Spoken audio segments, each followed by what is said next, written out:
रहीम बिस्मिल्लाहिर्रहमानिर्रहीम। मेरा नाम ही अली सरवर है और ये मेरा ऑफिशियल यूट्यूब चैनल है। बिस्मिल्लाहिर्रहमानिर्रहीम। अल्लाहुम्मा सल्ली व सल्लिम व बारिक अला मुहम्मद व आलिहि व सहाबी अल्फ़ी मदद। बिस्मिल्लाहिर्रहमानिर्रहीम। मेरे प्यारे बहन भाई और बच्चों, अस्सलाम वालेकुम व रहमतुल्लाहि व बरकातुहू। उम्मीद करता हूँ कि आप खैरियत से होंगे। आज फिर मैं आपके लिए एक अच्छी सबक वीडियो लेके आया हूँ। उम्मीद है कि इंशाअल्लाह अल्लाह ताला हमें इससे कोई सबक हासिल करने का जो मौका उसने फ़राहम किया है उस पर हम लोग अमल करें और कामयाब हो जाएं, दोनों जानों की कामयाबी मिल जाए। तो चलें, आइए चलते हैं वीडियो की तरफ। पहले मैं आपकी खिदमत में एक शेर अर्ज़ करता हूँ। पस्ती से बुलंदी तक प्रवास करता हूँ, पस्ती से बुलंदी तक प्रवास करता हूँ, खुदा का नाम लेकर अपने लफ्ज़ों का आगाज़ करता हूँ। बिस्मिल्लाहिर्रहमानिर्रहीम। मेरे अजीज़ों, अल्लाह ताला की इस दुनिया में इंसान ही वो मखलूक है जो अल्लाह पाक की नाफरमानी करता है और कभी उसकी दी हुई नेमतों का शुक्र अदा नहीं करता। इंसान जब इस दुनिया में आता है तो वो खाली हाथ होता है। जो कमाता है वही कमाता है जो अल्लाह देता है, अल्लाह पाक उसको देता है। लेकिन इंसान अल्लाह पाक की दी हुई हर नेमत को अपनी नेमत समझता है। वो ये ख्याल करता है कि ये सब कुछ मैंने अपने ज़ोर बाजू से कमाया। वो ये भूल जाता है कि अल्लाह पाक ने जो दिया है इसमें से गरीबों, मोहताजों, यतीमों और मस्किनों का हिस्सा भी शामिल है। अल्लाह पाक की दी हुई हर चीज़ अपनी ज़ाती मलकियत इंसान तस्वर करने लगता है। अल्लाह पाक फरमाता है कि इंसान, मैंने तुझे जो अता किया, अगर तू इसमें से मेरी राह में खर्च करेगा तो मैं तुझे 70 गुना बढ़ा दूंगा। लेकिन अगर तू खर्च नहीं करेगा तो क़यामत के दिन तुम्हारा ये माल तुम्हारे गले का तोक बन जाएगा। इसलिए कहते हैं कि मालदारों का माल क़यामत के दिन उनके गले का तोक बन जाएगा। अगर उसने इसमें से गरीबों, मस्किनों और यतीमों का हिस्सा नहीं दिया जो अपने माल में से, तो ये उसके गले का तोक होगा। अपने माल में से गरीबों, यतीमों, मस्किनों का हिस्सा जो लोग देते हैं, क़यामत के दिन वो माल उनकी बख्शिश का ज़रिया बन जाएगा। लेकिन जिन लोगों ने अल्लाह के दिए हुए माल में से खर्च नहीं किया, वो क़यामत के दिन ये माल उनके लिए वबाल जान बन जाएगा। मेरे अजीज़ों, हुज़ूर पाक सल्लल्लाहु अलैहि वसल्लम ने फरमाया, बनी इसराइल में 3 आदमी, एक कोढ़ी था, दूसरा गंजा था, तीसरा अंधा था। खुदा ताला ने उनको आज़माना चाहा। उनके पास एक फ़रिश्ता आसमान इंसान की शक्ल में भेजा। वो फ़रिश्ता पहले कोढ़ी के पास आया, जो कोढ़ी बीमारी होती है ना, वो कोढ़ी के पास आया और उससे पूछा, तुझे कौन सी चीज़ प्यारी है? उसने कहा, मुझे अच्छी रंगत प्यारी लगती है, खूबसूरत खाल अच्छी मिल जाए वो अच्छी है। चूँकि लोग मुझसे घिन करते हैं और अपने पास बैठने नहीं देते। उस फरिश्ते ने अपना हाथ उसके बदन पर फेरा तो उसी वक़्त वो अच्छा हो गया। अच्छी खाल और खूबसूरत रंग निकल आया। माफ़ कीजिएगा, खूबसूरत रंगत निकल आई। फिर पूछा, तुझे कौन से माल से मोहब्बत है? उसने कहा, मुझे ऊँटों से मोहब्बत है। पास उसने गाबन ऊँटनी इसको दे दी और कहा कि अल्लाह पाक इसमें बरकत दे। इसके बाद वो फरिश्ता गंजे के पास आया और पूछा, तुझे कौन सी चीज़ प्यारी है? उसने कहा, मेरे अच्छे बाल निकल आएँ, ये बला मुझसे दूर हो जाए। माफ़ कीजिएगा, जिसकी वजह से लोग मुझसे नफ़रत करते हैं। फरिश्ते ने अपना हाथ इसके सर पर फेरा, वह फ़ौरन अच्छा हो गया, अच्छे बाल निकल आए। इसके बाद फरिश्ते ने पूछा, तुझको कौन सा माल पसंद है? उसने कहा, मुझे गाय बहुत ज़्यादा पसंद है। बस फरिश्ते ने उसको एक गाबन गाय दे दी। कहा, अल्लाह पाक इसमें बरकत डाले। इसके बाद वो फरिश्ता अंधे के पास आया और पूछा, तुझको क्या चाहिए? उसने कहा, अल्लाह ताला मेरी आंखें दुरुस्त कर दे ताकि सब आदमियों को और इस दुनिया की रंगीनियों को देख सकूं। फरिश्ते ने उसकी आंखों पर हाथ फेरा और वो अच्छा हो गया। पूछा तुझे कौन सा माल पसंद है? उसने कहा मुझे बकरियां बहुत पसंद है। बस फरिश्ते ने उसको एक गाभन बकरी दे दी। तीनों के जानवरों ने बच्चे दिए। थोड़े अरसे में उसके ऊँटों से जंगल भर गया। इसी तरह गायों और बकरियों से भी जंगल भर गया।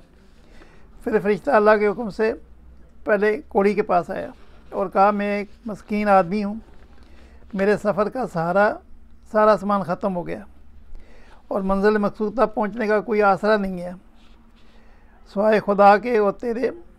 मैं उस अल्लाह का नाम से जिसने तुझको अच्छी रंगत दी और उम्दा खाल अता की फरमाई, मैं तुझसे सिर्फ़ एक ऊँट मांगता हूँ कि उस पर सवार होकर अपने घर पहुँच जाऊँ।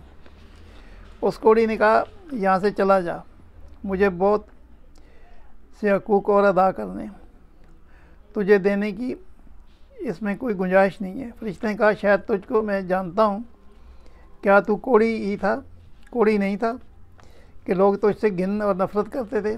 और क्या तू मुफलिस ना था? फिर खुदा ने तुझको इस कदर माल अता फरमा दिया कि आज तू मालदार हो गया।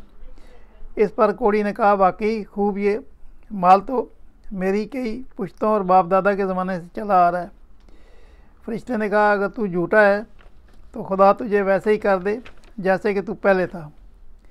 इसके बाद फरिश्ता दूसरे शख्स यानी गंजे के पास आया। इसी तरह उससे सवाल किया, उसने भी वही जवाब दिया। फरिश्ते ने कहा अगर तू झूठा है तो खुदा तुझको वैसे ही कर दे जैसा तू पहले था। इसके बाद फरिश्ता अंधे के पास गया और कहा मैं मुसाफिर हूँ, मेरे पास सामान नहीं है। आज खुदा और तेरे सिवा कोई मेरा वसीला नहीं है। उसके नाम पर जिसने तुमको दोबारा निगाह बख्शी तो इससे बकरी मांगता हूँ, एक बकरी मांगता हूँ। उसने अपनी कार्रवाई करके ताकि मैं अपनी कार्रवाई करके सफ़र अपना पूरा कर सकूं। उसने कहा बेशक मैं अंधा था, खुदा ताला ने अपनी रहमत से मुझे निगाह बख्शी। जितना तेरा दिल चाहता है तू माल ले जा और जितना तू छोड़ना चाहता है छोड़ जा। खुदा की कसम मैं तुझको किसी चीज़ से नहीं रोकूंगा।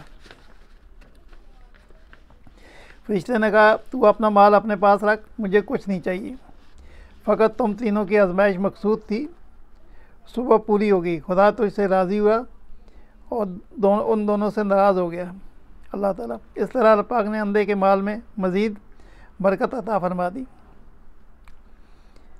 और गंजे और कोढ़ी को अल्लाह पाक ने दोबारा अपनी उसी हालत में ले आया। मेरे अजीज़ों, उन दोनों कोढ़ी और गंजे की नाशुक्री का क्या नतीजा मिला कि उनके तमाम नेमतें छीन ली गई, जैसे थे वैसे दोबारा हो गए। खुदा उन लोगों से नाराज़ हो गया और दुनिया आखिरत में नामराद हुए। उस अंधे को शुक्र खुदाबंदी की वजह से क्या बदला मिला कि उसके माल में मज़ीद इजाफ़ा हो गया। खुदा उससे राज़ी हुआ और दुनिया आखिरत दोनों में कामयाब हो गया। इसलिए मेरे अजीज़ों कहते हैं कि दुनिया में हमारा कुछ भी नहीं। हमने जो कमाया अल्लाह पाक के हुक्म से कमाया, हमें जो मिला अल्लाह पाक के हुक्म से मिला। लेकिन हम गाफिल लोग इसको अपना माल तस्वर करते हैं, इसको अपनी ज़ाती मलकियत समझते हैं। तस्वर करते हैं कि दुनिया की लालच हमारी आंखों पर पट्टी बांध देती है। हम ये भूल जाते हैं कि जो कुछ हमें अता हुआ है अल्लाह पाक ने हमको अता किया। अल्लाह पाक फरमाता है कि तुम अपने माल में से गरीबों, यतीमों, मस्कीनों, मुताजों को हिस्सा दिया करो। अगर तुम ऐसा करोगे तो मैं तुम्हें 70 गुना तुम्हारा माल बढ़ा दूँगा। लेकिन अगर तुमने गफलत की और अपने माल में से यतीमों, मस्कीनों, मुताजों को नहीं दिया तो तुम्हारा माल क़यामत के दिन तुम्हारे गलों का तोक बन जाएगा और इसको तोक बनाकर तुम्हारे गले में डाल दिया जाएगा। उस वक़्त इंसान अफसोस करेगा कि हाय काश मैं गरीबों, यतीमों, मस्कीनों पर खर्च करता। कहते हैं कि मरने के बाद इंसान अल्लाह पाक से गिड़गिड़ा कर दुआ करेगा, ऐ मेरे परवरदिगार, मेरे अल्लाह, मुझे दुनिया में वापस भेज दे ताकि मैं सदका करूं। मेरे अजीज़ों, हम ये तसव्वुर भी नहीं कर सकते कि सदक़े का कितना बुलंद मकाम है। सदका देने से अल्लाह पाक अपने बंदे से कितना खुश होता है। सदका देने वाले के माल में अल्लाह पाक इतना ज़्यादा बरकत अता फरमाता है कि हम लोग नहीं जानते। आइए हम सब मिलकर दिल की गहराइयों से दुआ करें कि अल्लाह ताला इन तमाम वाक़यात से हमको सबक और इबरत हासिल करने और नेक अमाल करने की तौफीक अता फरमाए। आमीन सुम्मा आमीन या रब्बिल आलमीन। मेरे प्यारे बहन भाई और बच्चों, अस्सलाम वालेकुम। देखिए ये कितनी सबक आमोज़ वीडियो है और हमें याद दिलाती है इस बात की, क्योंकि कुरान और हदीस के अंदर ये तमाम चीज़ें आई हैं और अल्लाह ताला ने जो कुछ फरमाया बरहक है। अल्लाह जो भी बात अल्लाह ताला फरमाता है वो 100% सही होती है। और आप सल्लम जो अल्लाह के अहकाम बयान करते हैं अपने बनी नौ इंसान के लिए, वो उनके फ़ायदे के लिए करते हैं। तो अल्लाह ने जो कुछ दिया है वो अल्लाह ने दिया है। इंसान जब पैदा होता है तो खाली हाथ आता है, आप जानते हैं, और फिर वो एक दिन जो है जब उसको खूब माल दौलत मिल जाती है तो वो फ़िरौन बन जाता है। लेकिन वो लोग अच्छे लोग होते हैं जो गरीबों मस्कीनों की मदद करते हैं। तो दुआ कीजिएगा अल्लाह ताला में ये ताकत और हिम्मत दे और तौफीक दे कि हम अल्लाह की राह में दिए हुए माल में से खर्च करें जो हमारी ताकत हो। अगर वो गरीब आदमी है तो वो एक खजूर भी किसी को दे दे, सदका दे दे, तो वो भी बड़ी बात है। तो मेरे लिए भी दुआ करें, आप मैं भी दुआ करता हूँ अल्लाह ताला हम सबको राह हिदायत नसीब फरमाए। सल्लल्लाहु ताला अला खैर खल्क़ि मोहम्मद व आलिहि अस्हाबी अजमईन बिरहमतिका या अरहमर राहिमीन। इंशाअल्लाह ज़िंदगी रही तो कल मुलाकात होगी और नई वीडियो के साथ मैं हाज़िर हूँगा इंशाअल्लाह। तो मेरे लिए दुआ कीजिएगा। अल्लाह हाफ़िज़। अस्सलामु अलैकुम व रहमतुल्लाह।